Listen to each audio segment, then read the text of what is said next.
Bonjour à tous, aujourd'hui c'est une vidéo un peu spéciale puisque nous allons réaliser notre première collaboration avec une autre chaîne YouTube. En effet, nous réalisons cette vidéo avec Antoine Lou Garcia qui présente les vidéos arithmétiques pour la vie des classiques. Il nous a proposé cette collaboration. Nous allons parler d'un sujet un peu mystérieux, la tétractys. Bonjour! J'ai entendu que vous proposez une vidéo sur le tétractys de Pythagore et figurez-vous que j'adore, je sens que vous allez avoir besoin de moi. Ah, j'ai tout fait pour l'empêcher de passer, mais vous la connaissez. Désolée, mais nous avons déjà un expert. Allons, plus expert que moi. Je vous rappelle quand même que j'ai 3 doctorats, on sait. Bon, revenons plutôt à Antoine Lou Garcia que nous avons invité pour nous éclairer. De la chaîne arithmétique? J'adore! Revenons à notre sujet. Tout d'abord, bonjour Antoine. Bonjour les filles. Bonjour Antoine, vous avez sûrement déjà entendu parler de moi.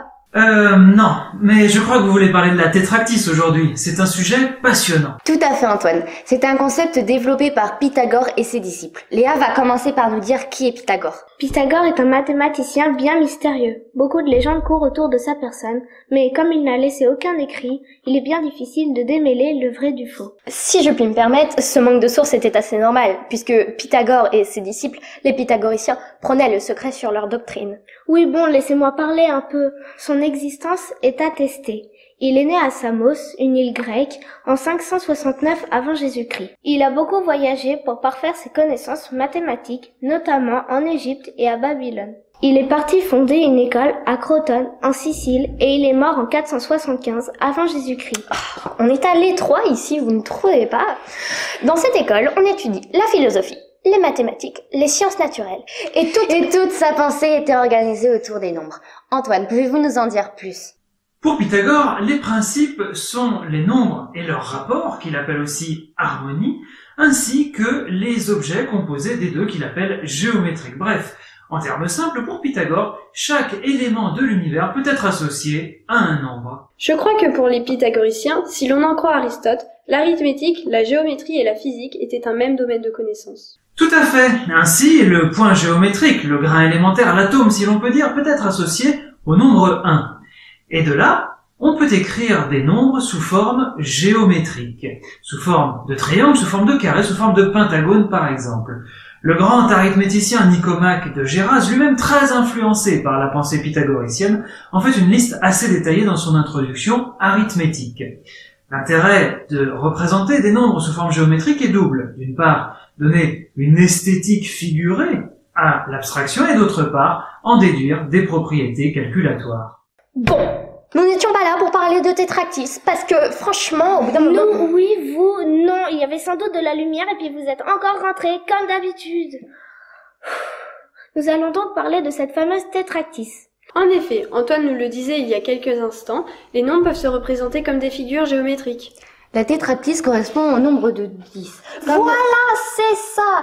Quand j'étudiais mon deuxième doctorat... Antoine, pouvez-vous nous dire ce qu'est la tétractys avant que Shannon loupe? Je m'appelle Shannon Looper, on sait! Antoine, donc, la tétractys. Comme le disait Morgan, il y a un lien avec le nombre 10. Mettons en effet 10 points de la manière suivante. Un premier sur la première ligne, 2 sur la deuxième ligne, 3 sur la troisième ligne, et vous l'aurez compris, 4 sur la quatrième ligne. On obtient alors un triangle équilatéral de côté 4 et représentant le nombre 10. C'est précisément cela, la tétractys. Je crois que chacun des nombres avait une signification, comme l'homme ou la femme. Eh ben dites donc, vous en savez des choses. Ah, quand même! Enfin quelqu'un le reconnaît! Je lui ai juste dit ça pour lui faire plaisir. Mais pourquoi avoir fait la tétractys avec seulement 4 nombres? Et pas 3 ou 5? Tout d'abord parce que tétra en grec désigne le chiffre 4. Ensuite parce que la géométrie compte 4 niveaux. Le 1 qui correspond au point, l'unité élémentaire de la géométrie. Le 2 qui correspond à la droite, puisqu'il faut bien 2 points pour former une droite. Le 3 aux 3 sommets d'un triangle, ce qui permet de dessiner un plan.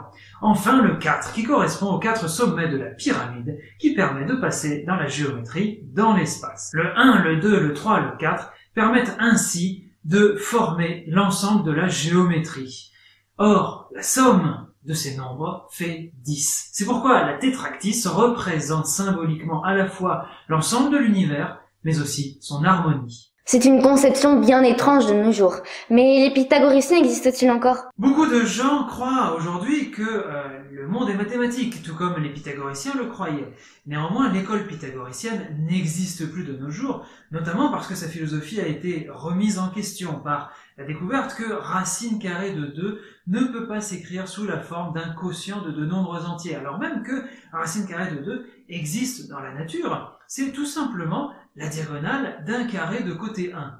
Mais ça, c'est une autre histoire. Je crois qu'il nous faudra tourner une vidéo entière sur la vie de Pythagore tellement elle est riche. Eh bien, merci Antoine pour avoir tourné cette vidéo avec nous. Ce fut un grand plaisir. Merci à vous et au plaisir de vous revoir. Dites, je peux avoir un autographe avant que vous partiez? T'as tout compris. Il est là-bas derrière la porte de sortie. Antoine, attendez-moi! Vous êtes mon idole! Il est en Italie. N'oubliez pas de liker la vidéo. De vous abonner à Scientifiz et à Arithmantique. À bientôt!